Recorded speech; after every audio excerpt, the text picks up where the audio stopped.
राष्ट्र सर्वप्रथम, राष्ट्र सर्वप्रथम, राष्ट्र सर्वप्रथम, राष्ट्र सर्वप्रथम। अभी 3 दिन पहले हम नेता विरोधी दल एमसीडी का इंटरव्यू कर रहे थे, तो उन्होंने कहा कि जो अब तो दिल्ली में बीजेपी की जो है ना 3 इंजन की नहीं 4 इंजन की सरकार आ गई है।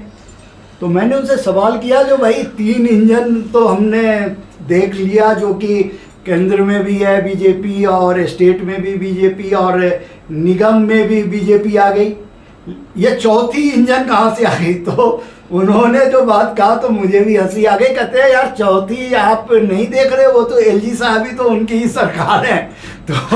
तो ये कहा जा सकता है जो अब तो 4 इंजन की ही सरकार।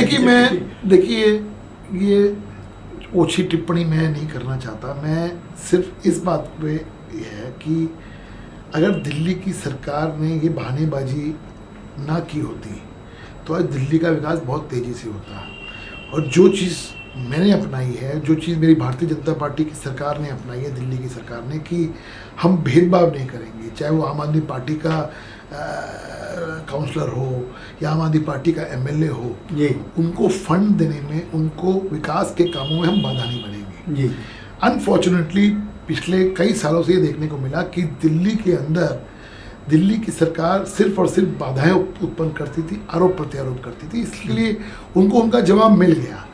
जैसे मैंने कहा मोती नगर के क्षेत्र के अंदर ये तीनों मेरे पार्षद गवाह हैं, मुझसे आप पूछ भी लीजिएगा, रियलिटी चेक भी कर लीजिएगा। उन तीनों को मैंने ये बोला है कि आप अपने क्षेत्र के विकास के लिए आप प्रोजेक्ट लाइए।